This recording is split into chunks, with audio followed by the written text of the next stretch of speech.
Dear Captain Kokak, marahil ay hindi kayo naniniwala sa mga kwento ng kababalaghan. Pero sana ay mapakinggan nyo to. Noong Abril, nagpunta kami ng thesis group ko sa isang isla sa Mindoro na tinatawag ng mga lokal na Isla del Diablo. Sa mga mapa, hindi ito nakatala. Wala sa Google. Pero alam ng mga matandang mangingisda kung saan ito matatagpuan. Nakakatakot na pangalan.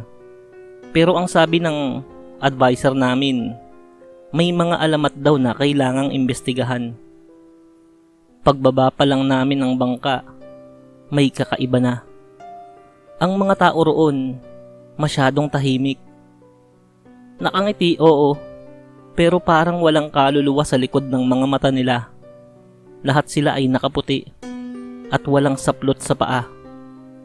Pero ang pinakakakilakilabot sa lahat, wala silang anino.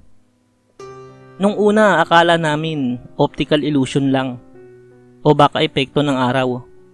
Pero kahit anong oras, kahit pa sa tapat ng apoy, wala pa ring anino ang kahit sino sa kanila.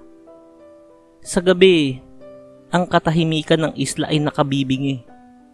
Walang kulisap, walang huni ng hayop, parang pinipigil ang lahat ng kalikasan ng paghinga. Si Leo, ang isa naming kasama, ay nawawala ng mahigit isang oras na. Nang bumalik siya, kakaiba na ang kilos niya. Tumingin siya sa amin, ngumiti, at sinabing, mas magaan dito, walang bigat, wala ring anino. Pagtingin namin sa paanan niya, nawala na rin ang anino niya. Nagpumilit kaming umalis kinabukasan, pero si Leo, hindi na namin nakuha. Umiyak ang nanay niya nang malaman ang nangyari. Pero paano namin ipapaliwanag na parang isinuko niya ang sarili niya sa isla? Hanggang ngayon, may mga gabing pakiramdam ko, may sumusunod sa akin. At sa mga litrato ko, may isa akong larawan na wala na ring anino.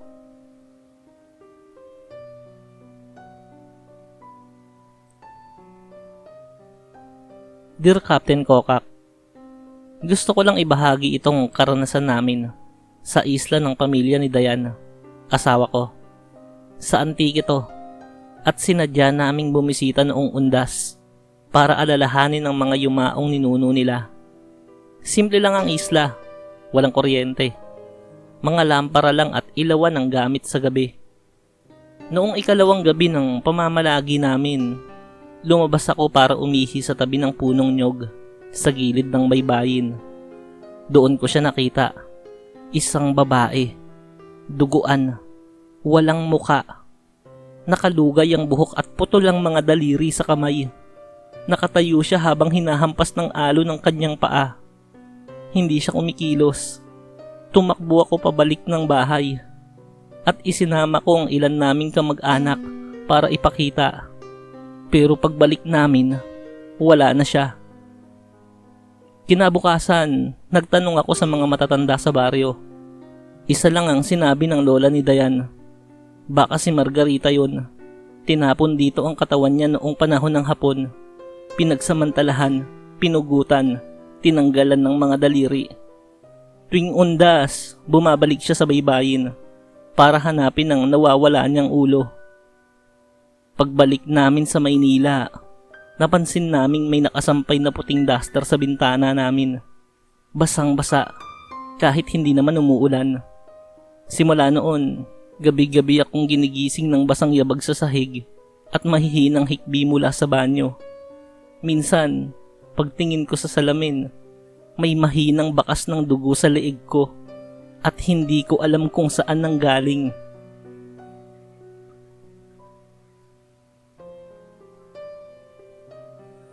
Dear Captain Kokak, noong Semana Santa, niyaya ako ng mga kaibigan kong mag-camping sa Isla Pintacasi.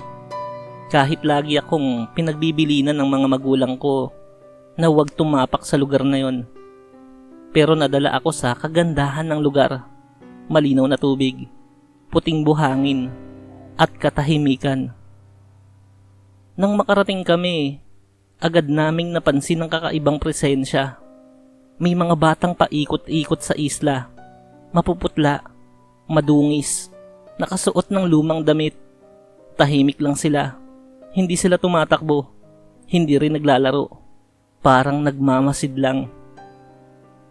Kinagabihan, habang nagkakantahan kami sa paligid ng bonfire, nawala si Renzo, isa sa mga kasama namin. Akala namin nag-CR lang, pero hindi na siya bumalik. Hinanap namin siya gamit ang flashlight sa paligid ng kakahuyan at sa tabing dagat, hanggang sa makita namin siya kinabukasan sa gitna ng buhanginan. Pero bata na siya, siguro mga 8 taong gulang ang itsura, nakahubad, nanginginig at umiiyak. Bakit kayo bumalik? Iyon ang sabi niya. Hindi ko na kayo masusundan pabalik. Pilit namin siyang isinama pa uwi, pero tuwing tumatapak siya sa tubig ng dagat, para bang may humihila sa kanya pabalik sa lupa. Hindi siya makatawid. Sa huli, naiwan siya roon, nakaupo lang sa buhanginan, kasama ang iba pang bata na nakatingin sa amin habang papalayo ang bangka. Minsan, naririnig ko pa rin ang tinig niya na naglalaro sa likod bahay. Laro tayo! Ang bulong niya, kahit alam kong wala na siya.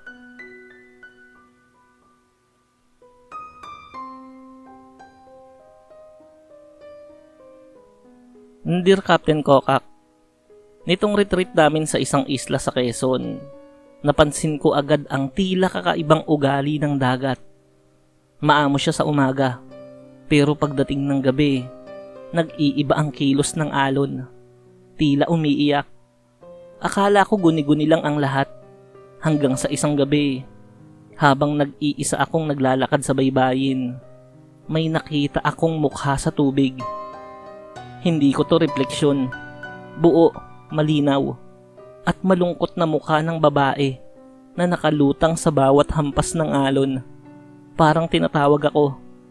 Biglang sumugod si Ma'am Regina, ang aming guro, sa gitna ng dagat. Tuloy-tuloy siya, hindi humihinto. Para bang hinahatak ng isang hindi nakikitang puwersa. Wala na siyang iniwang gamit, pero may iniwang sulat sa kama niya. Huwag niyo na akong sundan. Kailangan ko siyang samahan sa ilalim. Kinabukasan, natagpuan namin ang sapatos niya sa gitna ng buhanginan. Pero hindi yun basa. Pagbalik ko sa Maynila, sinumpong ako ng sipon. Pero ang kakaiba, tuwing bumabahing ako, may lumalabas na butil ng buhangin sa ilong ko. At sa mga gabing umuulan, may boses akong naririnig mula sa lababo. Halika na rin. Halika na rin. Hindi ko alam kung kailan to hihinto. Lagi na tuloy may kaba sa dibdib ko.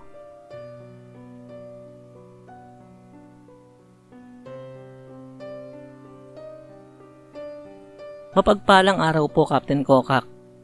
Totoo ang kwento tungkol sa Isla Kalansay. Akala ko noon, kathang isip lang. Pero mismong mata ko ang nakakita. Bilang diving instructor, nasanay na ako sa iba't ibang tanawin sa ilalim ng dagat. Pero walang makakapantay sa kung anong nakita namin. Sa isang kuweba sa ilalim ng isla, nakita naming puno ng kalansay ang paligid. Maliit, malalaki, iba-iba ang hugis. Para bang sementeryo sa ilalim ng tubig. Habang nililibot namin ang lugar, may naramdaman akong presensya. Mula sa likod namin, dumaan ang isang napakalaking aninong nilalang. Kulay itim yun, nangingitim pa sa pusod ng dagat, na may hugis tao pero hindi naman yun tao. Hindi ko masabi kung anong hayop yun.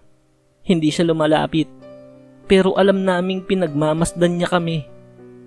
Pagbalik namin sa bangka, kinilabutan kami sa mga kuha ng video. Wala ni isang footage na nagpapakita ng nilalang. Pero bawat frame, Ang mga mata naming dalawa ay pula. Hindi natural. Para bang ibang nilalang ang tumingin sa camera sa halip na kami. Hindi na ako bumalik sa islang yon. Pero minsan, sa aking panaginip, nararamdaman kong binabalikan ko siya. Ang kuweba, ang mga kalansay, at ang mga matang nakatitig sa akin sa dilim. Hinding-hindi ko na yun uulitin.